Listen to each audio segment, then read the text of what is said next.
Hello friends, welcome to my channel. आज हामी के अरे कस्टको second chapter cost concept and सेग्रिगेसनको बारेमा पढ्न थालिरहेछौँ।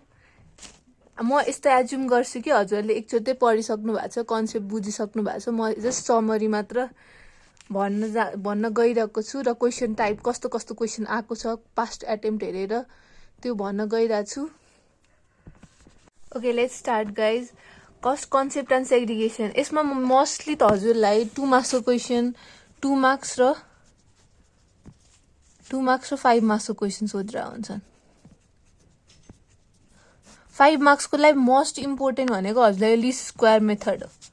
भेरी इम्पोर्टेन्ट, किनकि पास्ट एटेम्प्ट हेर्नु हजुरहरूले लिस्ट स्क्वायर मेथडबाटै मात्र 5 मार्क्सको आइरहेको हुन्छ। 2 मार्क्सकोबाट चाहिँ मेनली यहाँबाट आइरहेको हुन्छ, यो हाई लो पोइन्ट मेथड र 2 पोइन्ट मेथडबाट। यो सिम्पल छ, हजुरहरूले केही हेर्नु पर्दैन। लिस्ट स्क्वायर मेथडको हेर्नुहुन्छ भने हजुरहरूले ध्यान दिनुपर्ने कुरा एक्स जहिले पनि युनिट्सलाई राख्नु। ल, एक्स हामीले जुन एक्स सपोज गर्छौँ नि त्यो त जहिले पनि युनिट सपोज गर्नु, यसमा मिस्टेक नगर्नु है, यसमा चाहिँ मिस्टेक नगर्नु। अनि त्यसपछि वाइ जहिले कस्ट। अनि जस्ट यसमा फर्मुला सम्झिनु, variable cost per unit. Variable cost per unit भनेको के हो? एन भनेको नम्बर अफ युनिट्स हो नि त, होइन? Number of units. N summation x y minus summation x dot summation y upon n summation एक्सको होल स्क्वायर माइनस समेसन एक्सको होल स्क्वायर। यो गर्नुभयो भने भ्यारिएबल कस्ट पर युनिट आउँछ। अनि त्यसपछि भ्यारिएबल कस्ट पर युनिट आइसकेपछि अब अर्को भनेको फिक्स्ड कस्ट। फिक्स्ड कस्टलाई हेर्नु, हामीले माथि अब एक्सबाट स्टार्ट गरेका छौँ नि त, होइन? अब सम्झिने तरिका समेसन वाइ लेख्नु अगाडि हो, अनि यो बी तल लिएर आउनु, अनि summation x divide by n. यो गऱ्यो भने हजुरको फिक्स्ड कस्ट आउँछ। यति हो, यति सम्झिनु भयो भने हजुरले 5 मार्क्स कतै पनि जाँदैन, फुल बाई फुल पाउनुहुन्छ। सपोज एउटा एक्जाम्पल हेर्नुहुन्छ भने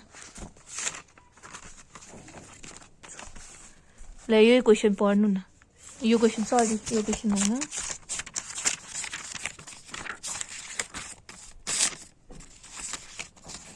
ल यो क्वेसन हेर्नु है।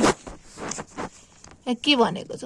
Following information were extracted from the records of a company भनेको छ। मन्थ त्यहाँ छ, यो हामीलाई इरिलिभेन्ट हो, जस्ट त्यहीको मात्र हो है। यसले गर्दा एन त निकाल्न सक्नुहुन्छ, कति महिना छ? 1 2 3 4 5। त्यसले एन इक्वल टु 5 हुन्छ। प्रोडक्सन युनिट मैले अघि के भनेको थिएँ, युनिटलाई जहिले पनि हजुर एक्स सपोज गर्नु, एक्स मिस्टेक नगर्नु है, यसमा चाहिँ मिस्टेक नगर्नुहोस्। कस्टलाई वाइ सपोज गर्नु। अब सिधै एउटा टेबल बनाउनु, हेर्नु है। एक्स गर्नु, एक्स लेख्नु, अब भ्यालु लेख्नु। प्रोडक्सन युनिटमा के छ हेर्नु है, 500 600 700 800 र 900 छ। मैले त्यही कपी गरेँ, 500 600 700 800 र 900। अब सजिलोको लागि एक्स गरिहाल्नु भयो। अब हामीलाई फर्मुलामा त एक्स स्क्वायर पनि चाहिन्छ नि त, होइन? त्यसैले एक्स स्क्वायर पनि निकालिहाल्नु क्या। अब 500 को स्क्वायर के हुन्छ?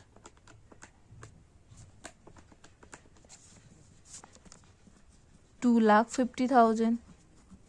600 को स्क्वायर 3,60,000। 700 को स्क्वायर 4,90,000।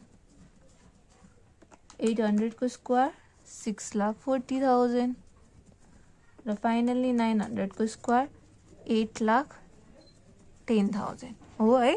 अनि त्यसपछि हजुर वाइ लेखिहाल्नु। वाइ भनेको कस्ट 800 900 1000 1100 र 1200 छ। जे क्वेसनमा छ मैले त्यही सारेँ, 1000 1100 र 1200।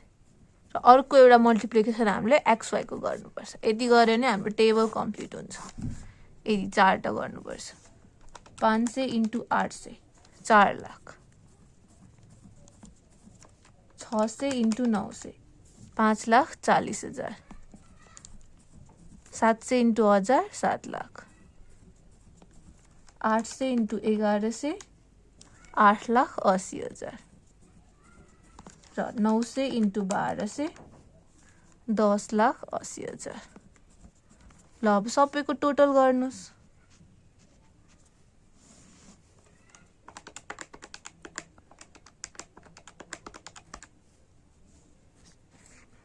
ल हेर्नुस् हामीले टोटल गर्यौं।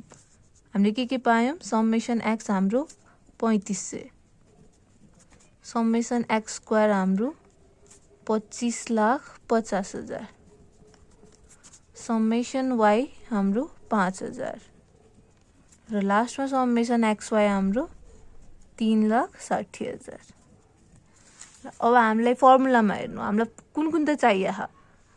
समेसन x हामीलाई पायौं, समेसन x, समेसन y पनि पायौं, समेसन x स्क्वायर पनि पायौं, समेसन xy पनि पायौं र हामीलाई अब समेसन x को होल स्क्वायर भनेपछि हामीले समेसन x को होल स्क्वायर गर्दियौ। 3500 को होल स्क्वायर गर्दिनुस्। 12 लाख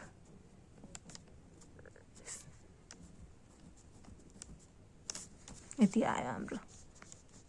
अब फर्मुला लेखिदिनुस्।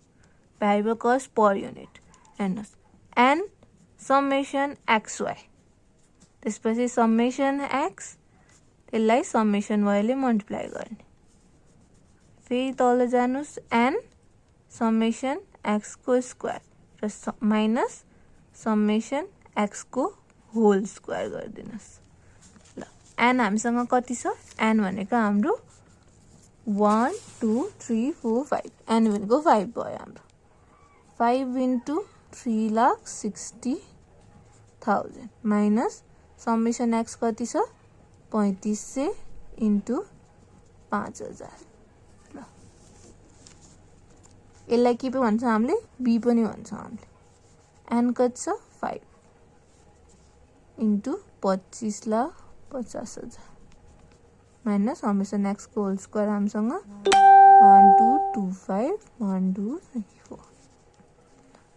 यो सबै क्याल्कुलेसन गर्नु हजुरको 1 आउँछ। ल हाम्रो अब भेरिएबल कस्ट पर युनिट आयो। ल हाम्रो लास्ट स्टेप अब हामीसँग के छ? फिक्स कस्ट निकाल्ने। फिक्स कस्टको लागि हाम्रो फर्मुला के हो? समेसन y गर्नु माइनस यो variable cost per unit b into summation x divide by n। Summation y हामीसँग कति छ? 5,000। b कति आयो हाम्रो? 1 इन्टु 3500 डिभाइड बाई 5। ल यो गरेर कति आउँछ हामीसँग? 300। सक्यो हाम्रो। हामीले यति गर्यौं, हाम्रो 5/5 मार्क्स आयो। ल अब यो च्याप्टरमा 2 मार्क्स को लागि मोस्ट इम्पोर्टेन्ट भनेको यो हाई लो पोइन्ट मेथड और 2 पोइन्ट मेथड। यसमा सम्झिने तरिका सजिलो छ। ल हेर्नु है, variable cost per unit, variable cost per unit चाहिँ डिफरेन्स इन कस्ट लिनु, डिफरेन्स इन कस्ट लिनु अनि divided by difference in unit गरिदिनुस्। Example हेरौँ न त है। Consider the consider the following information. Units दिएको छ र टोटल कस्ट दिएको छ। मैले अघि न भर्खर के भने भेरिएबल कस्ट पर युनिट निकाल्नलाई अब डिफरेन्स इन कस्ट गरिदिनुस्। हेर्नु 5,000 र 2,000 भनेपछि डिफरेन्स इन कस्ट कति आयो? 5,000 माइनस 2,000। अनि प्रोडक्सन युनिट को डिफरेन्स गरिदिनुस्। 4,000 minus 1,000 minus 1,000 गरिदिनुस्। कति आयो हाम्रो? 1 आयो हो। अब फिक्स कस्ट निकाल्नुस्। फिक्स कस्ट निकाल्दाखेरि यति दुईटा मध्ये एउटा कुनै कस्ट लिनुस्। 5,000 लिन पनि सकिन्छ, 2,000 लिन पनि सक्छ। ल म 2,000 लिन्छु। टोटल कस्ट लिनुस् 2,000 minus variable cost per unit 1 into यसकै करस्पोन्डिङ युनिट लिनुस् 1,000 लिनुस्। आयो हाम्रो फिक्स कस्ट 1,000। यति हो, यति गर्नुभयो भने 2 मार्क्स। यसको फर्मुला हेर्नुहुन्छ भने यो छ, हेर्नु। भ्यारिएबल कस्ट पर युनिट भनेको high cost minus low cost divide by high unit minus low unit हुन्छ। हामीले अघि नै यही गरेका थियौँ, हाई कस्ट लियौँ minus low cost, high unit minus low unit, हाम्रो कति आयो 1 आयो। र फिक्स कस्ट निकाल्दाखेरि total cost minus variable cost per unit into output unit, र हामीले त्यही गरेको थियौँ। हामीले यो दुईटा मध्ये एउटा चुज गर्यौँ, टोटल कस्ट 2000 र भ्यारिएबल कस्ट पर युनिट हाम्रो 1 आएको थियो, त्यसैले 1 लेख्यौँ, र यसको करस्पोन्डिङ युनिट 1000 थियो, त्यसैले 1000 बाट मल्टिप्लिकेसन गरिदियौँ, त्यसैले 1000 आयो। फर्मुलासँग म्याच भयो हैन हो। र यति हो, हजुरलाई 5 मार्क्समा आउनलाई यो धेरै इम्पोर्टेन्ट छ, र 2 मार्क्समा यो धेरै सोधिरहेछ। र अरू त्यहाँ थ्योरीहरू भनेको चाहिँ व्हाट इज भ्यारिएबल कस्ट भनेर सोधिएको छ, जसको पर unit variable cost per unit changes हुँदैन, फिक्स रहन्छ, यसलाई भ्यारिएबल कस्ट भनिन्छ। अपर्च्युनिटी कस्ट सोधिरहेछ, जुन कस्ट लिएर हामीले केही कुरा सेक्रिफाइस गर्छौँ भने त्यसलाई अपर्च्युनिटी कस्ट भनिन्छ। फिक्स कस्ट जुन चाहिँ फिक्स रहन्छ, कुनै नेचर अफ आउटपुटबाट डिपेन्ड गर्दैन। र सेग्रिगेसन अफ कस्ट भनेको यो हाम्रो सेम हो। हाम्रो टाइप अफ कस्ट त थाहा नि हजुरलाई, बिहेभियरमा type of cost according to बिहेभियरमा फिक्स छ, भ्यारिएबल छ, सेमी छ। सेमी भनेको चाहिँ कस्तो हो, फिक्स पनि हो भ्यारिएबल पनि हो, दुईटैको फिचर हुन्छ भने त्यसलाई सेमी भनिन्छ। र त्यसलाई नै सेग्रिगेट गरेको हामीले दुईटा मेथड युज गरेर हो, हाई लो पोइन्ट मेथड र लिस्ट स्क्वायर मेथड, र त्यसलाई नै भनिन्छ segregation of cost method.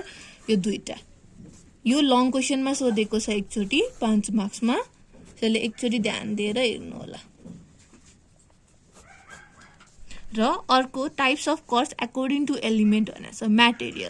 Material हुन्छ, लेबर हुन्छ, ओभरहेड हुन्छ, र तिनटैको म्याटेरियल डाइरेक्ट म्याटेरियल हुन्छ र इन्डाइरेक्ट म्याटेरियल हुन्छ। डाइरेक्ट म्याटेरियल चाहिँ जुन हाम्रो प्रोडक्सनसँग डाइरेक्टली रिलेटेड हुन्छ, जुन देखिन्छ, प्रोडक्ट बनिसकेपछि लास्टमा देखिन्छ, जुन हामीले डाइरेक्टली यसको कस्ट एलोकेट गर्न सक्छौँ भने त्यसलाई डाइरेक्ट म्याटेरियल भन्छ। र इन्डाइरेक्ट भनेको हामीले कस्ट एलोकेट गर्न सकिँदैन, र त्यसलाई ओभरहेड पनि भनिन्छ अर्को नेमबाट।